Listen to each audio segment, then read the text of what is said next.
So there's something I've been wondering about ever since we got the new M2 MacBooks at WWDC, and that is what's left for the Mac? What else should we expect this year?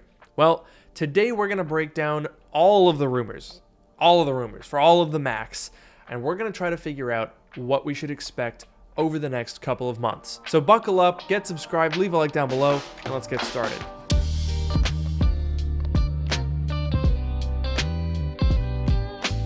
So I don't know about you guys, but I've really been enjoying the new M2 MacBook Air, and I'm super happy with the way Apple's transition to Apple Silicon is going so far. But I do wonder if there's anything left for the end of this year. I mean, right now, pretty much everything, aside from the Mac Pro, has been transitioned over to Apple Silicon. But there are a couple of products which are older and might need an upgrade pretty soon. So for one, there's the Mac Mini, right? That's one of the OG batch of Apple Silicon from way back in November 2020. That's almost 2 years ago. So that should be due for an upgrade pretty soon. Then we've also got the M1 iMac that came out in April 2021. So it's been about a year and a half. That could probably be due for an upgrade again pretty soon. But apart from those two products, which are both M1, both entry-level devices, pretty much everything else is pretty recent. The MacBook Pros are not even a year old yet. They came out in October. The Mac Studio, of course, brand new product, just came out in March. That's not getting updated anytime soon. And now we have the M2 MacBook Pro and the M2 MacBook Air. So there's quite honestly not that much left for Apple to talk about at the end of this year. However, that being said, we do have a couple of tidbits from Mark Gurman about what we should expect in the next couple of months. And for starters, well, that Mac Mini, that's one of the original M1 devices, and honestly, I think it's due for an upgrade. Now, there had been rumors of an M1 Pro Mac Mini that would take the place of the as yet still on sale higher-end Intel Mac Mini. That's right, you can still give Apple $1,100, and in return they will give you an 8th gen Core i5. Oof, that's rough. Why are they still selling that? They discontinued the 27-inch iMac. Why not just discontinue that? I really don't understand it. But that was obviously a prime suspect for replacement with an M1 Pro, but Mark Gurman says, no, not happening anymore. That is off the table. We are full steam ahead on M2 and M2 Pro. And that gave me an idea. We know that the M1 Mac Mini is the oldest Apple Silicon Mac that is currently on sale. And we know that there's still an Intel version of it offered for no obvious reason. So in my mind, if we are going to have a Mac event later this year, Mac Mini is top of mind for a replacement.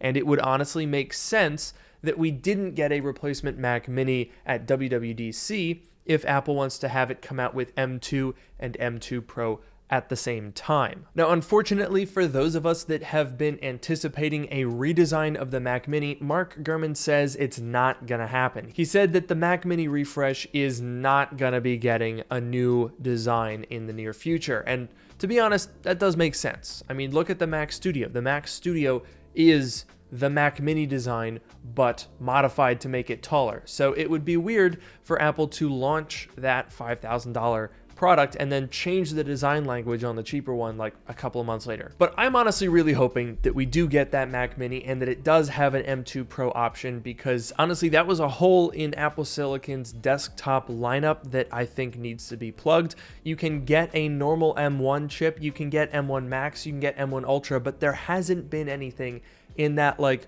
$1,000 to $2,000 price point that I think a lot of people would really appreciate. Let me know what you guys think in the comments below. Do you think an M2 Pro Mac Mini would be a perfect sweet spot at, say, $1199 or $1299, somewhere around there? I think that would be pretty amazing. But that brings us on to something else, which is if Apple is gearing up to announce a new Mac Mini, which would obviously make sense, then would they also announce an updated MacBook Pro? Because if they're gonna announce M2 Pro, they're probably also gonna announce M2 Max, and those are the chips for the 14 and 16 inch MacBook Pro, so why not do that all at once?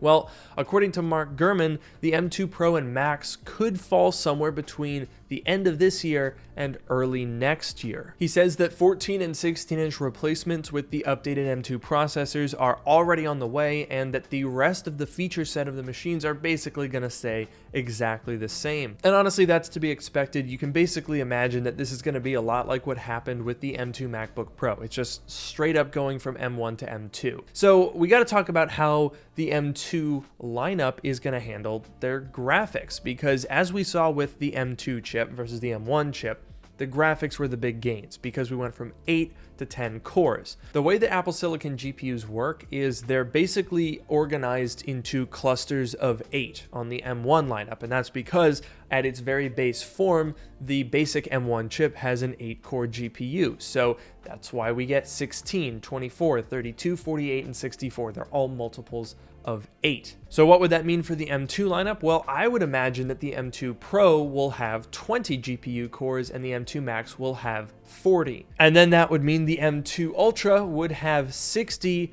or 80 cores, which is a ludicrous number of cores. I think what you'll find is that there are a lot of people who in the past wanted to upgrade to the M1 Max that will now be able to skip that because they'll be at 20 cores on the M2 Pro. So that'll probably save people a decent amount of money. But I'm curious to know what you guys think. Is this a spec bump that you think is going to be a good value, or do you think most people are probably going to skip this and wait for M3 or M4 or whatever down the line? So that's pretty solid. That gets us through the mid-range of the Apple Silicon lineup here, but we still have the big daddy, the Mac Pro, which has not yet been transitioned at all. So honestly, I think this is probably one of the most interesting aspects of this discussion.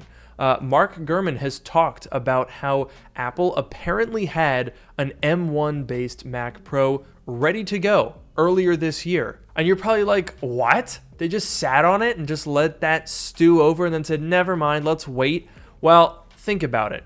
If I'm going to be spending like 10 grand on one of these things, then realistically, I probably want it to have a decent shelf life. And given that M2 came out at WWDC, they would have had to launch it like a month before that, and it would have already felt outdated. I kind of get why they waited. However, this actually gives us a little bit of information here, because Mark Gurman says that there's an M2 Ultra and M2 Extreme, another even more powerful chip coming. And if you recall, back in March, Apple talked about the M1 Ultra being the last part of the M1 lineup. So what that tells us is that in March of this year, Apple had already made the decision that the Mac Pro was not going to have M1. And I think that's pretty significant, because it means that whatever this next iteration of the Mac Pro, the M2, that has been in progress for quite a while. And if Apple was already, finished and ready to go on an M1 version, then to me it seems like there won't be that much time between that being ready and getting an M2 version ready to ship. But that, of course, begs the question, will it come out this year? Well, if we're going by Apple's timeline, then it should, right? They started the clock in November 2020 for a 2-year transition. However, they'd be unveiling the entirety of the M2 lineup, Pro, Max, Ultra, and Extreme, at the same event. And that's before we even consider the Mac Studio. Does that also get the new M2 Max and M2 Ultra? That's like 6 Macs coming out at one event, and a Mac Studio getting upgraded after only 7 months. I just don't think that makes a whole lot of sense. So to me, it's hard to fit these puzzle pieces together. So unfortunately, to my mind, it seems like the most logical way to do things would be to have just the M2 Pro and Max come out in October. So new Mac Mini, new MacBook Pro spec bump, that's it. Maybe some other iPad stuff to fill up that event. That's it for this year. And then spring of next year, we would launch into a Mac Studio getting a spec bump in March. That would be a 1-year turnaround, pretty decent.